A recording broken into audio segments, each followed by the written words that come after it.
I was full of anxiety and depression.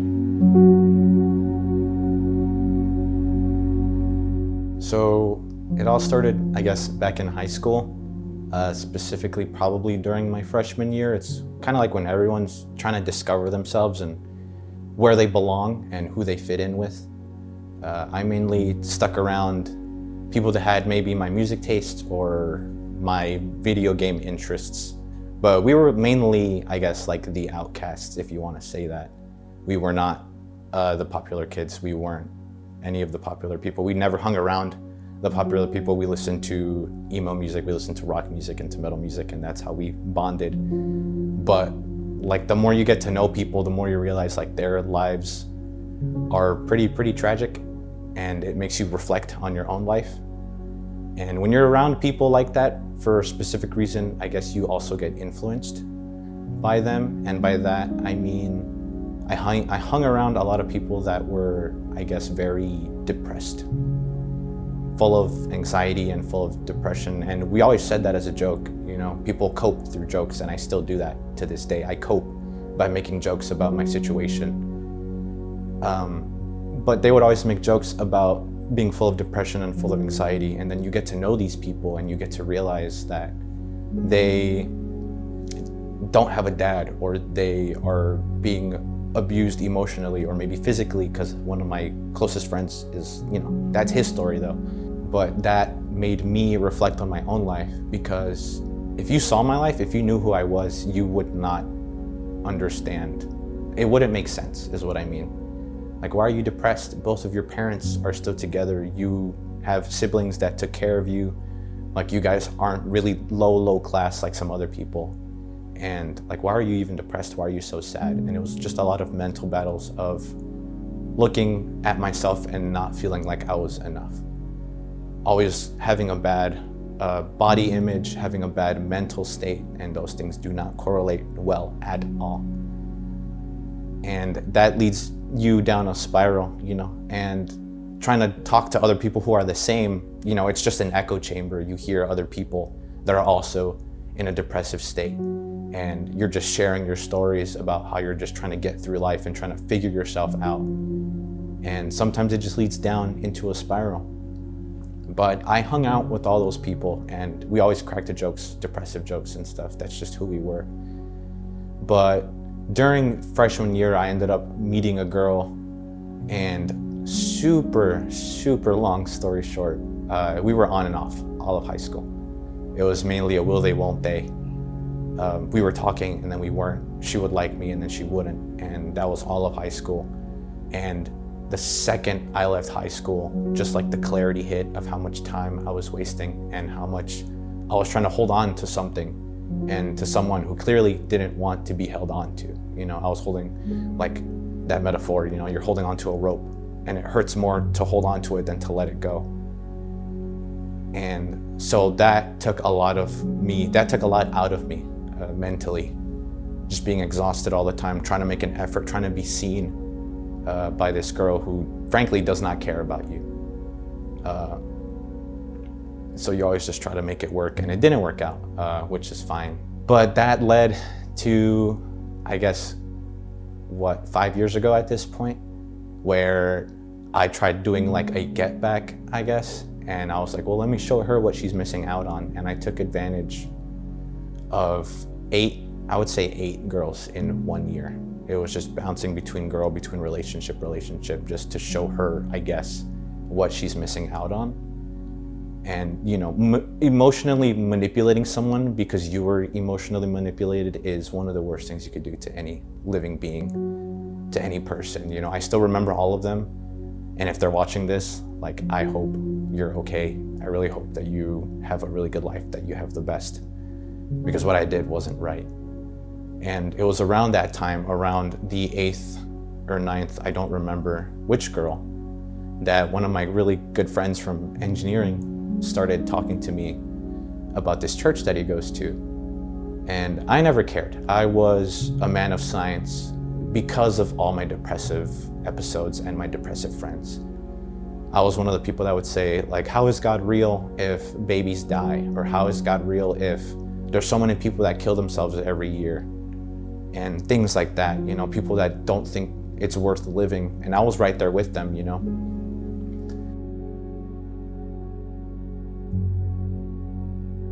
And that was my go-to excuse. No, dude, I'm never gonna go to church. It just doesn't make sense. There's too many bad things in the world. And he was trying to maneuver his way around the conversation. Like, yes, but God can help you during those things. God can do this and he can do that. And I was like, no, he didn't. Like, if he wanted to, he would.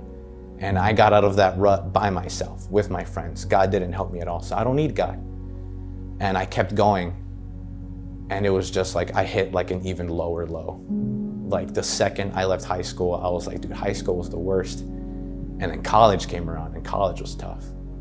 College was really tough for me mentally, just trying to figure yourself out. Now as an adult, as if finding yourself as a teenager wasn't hard enough. Now you're trying to figure yourself out as an adult, which is a whole nother battlefield that I'm still trying to figure out. But one day, just reflecting on life and who I've become and the people that have helped me to get to where I am, I took up my friend on his offer, and we went to a church in Logan Square.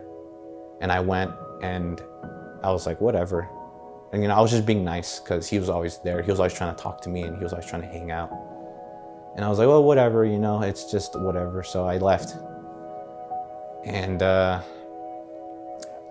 he invited me to his church instead, which is the one where I go to now. But he invited me to his church, and I went, and it was just a handful of people. And, coming from the outside in, you're like, man, what is this place? Like, especially coming from a Catholic background, you're like, there's no statues, there's no stained glass, it's not a cathedral, blah, blah, blah, blah. You're always being hypocritical, as if you even cared about going to church back then.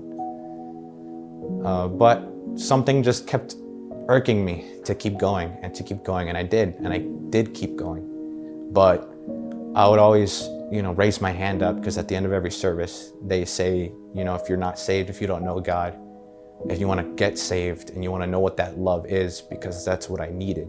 When you find yourself alone, you realize that you're alone and you're trying to find something. You're trying to find something or someone to like fill that void within you.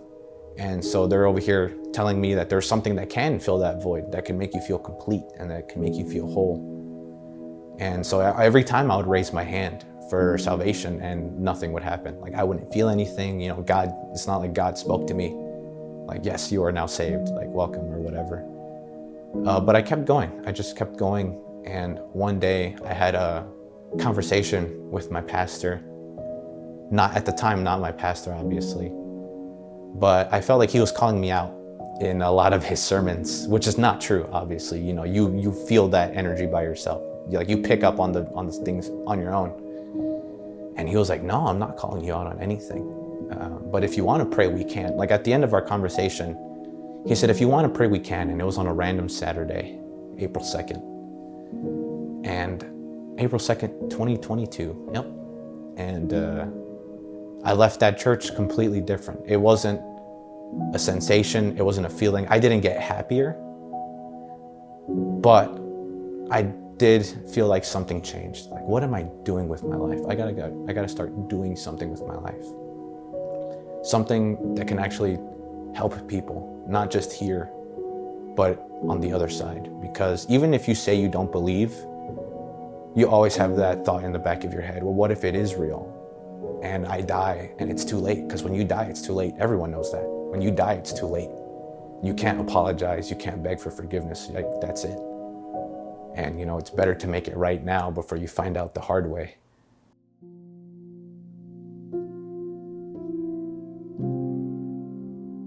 Well, when you first go, you keep it hidden, especially from your Catholic family. And I still remember the day that I told, and like I said, I have a better relationship with my mom. I knew my dad was gonna flip if I told him that I'm Christian now. So I told my mom first. And she was like, yeah, I knew it. And it wasn't like a disowning, but she was very, very disappointed. And, as a kid, all you want to do is make your parents proud. And to hear that they're disappointed, severely disappointed in you, simply for becoming a believer in something you didn't care about before. But my whole family was very against it. Well, specifically my parents. And that's kind of like all that matters, basically. My sisters were like, oh, cool, he's Christian now. And my brother was like, whatever, he's Christian now. But it was my parents that were very anti me going to church, I guess. They're like, well, why do you go to that church? Why don't you just go to the Catholic church with us again? And, you know, when you first start salvation, you're not all the way there. So, you know, we had some pretty rough arguments about me going to church and about me not wanting to go to their church anymore. That yes, we believe in the same God, but I'm no longer Catholic. And I don't think I ever was, but I am now Christian. I am now a follower of Christ. You know, and it was tough, right? No one said that this path was suddenly going to get a million times easier now that you follow God. In fact, it got harder, and it still is hard.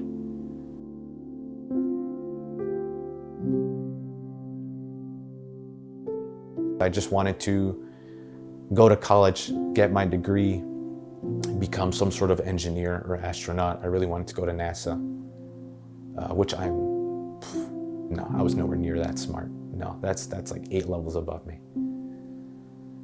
But that was my dream, you know, and then God said no. And you have to be okay with that, with your life suddenly being changed. He said, no, you probably shouldn't go to Urbana, to Champaign, to U of I, where you want to go, because I have something for you here, and I need you here. You know, and that's when things change and when people start looking at you differently, for sure. Because they're like, really? You're not going to go to college anymore? Like, what happened to astronaut? What happened to being an astronaut, Israel? Like, what happened to making an impact? What happened to going to the ISS? What happened to starting a moon base? What happened to going to Mars or joining SpaceX or whatever, like you wanted to do? You know, and you have to tell them like, hey, like, these aren't my plans anymore. You know, there's better plans. And like I said, it's not easy, right? It's still hard. I still have mental battles. Like to this day, if you told me am I happy right now, I would probably say probably not. But I have God. And I'm in this situation that I'm in now for a reason, you know, and I know that there is a reason for it and that He's gonna reveal it to me eventually. And that's very, very comforting to know, because I have no idea where I would be right now without God.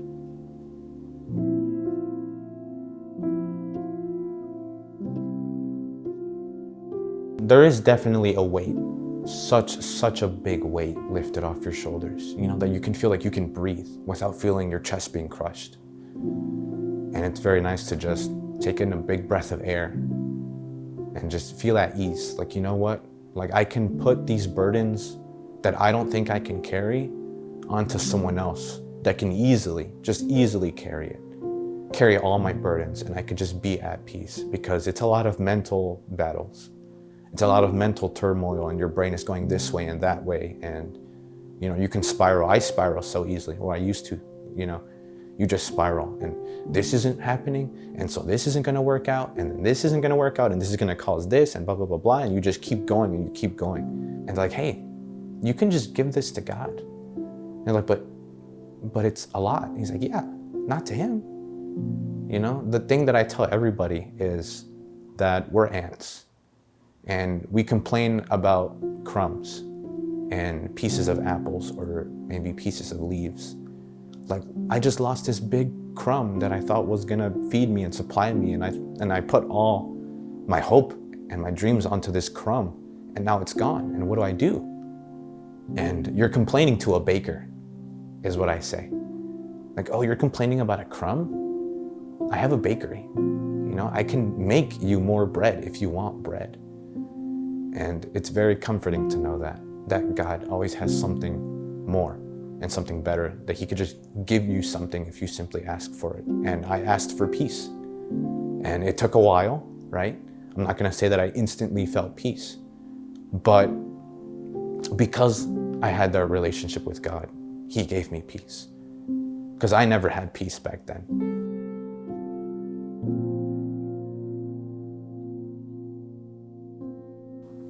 Is it worth it being in Christ? 100%.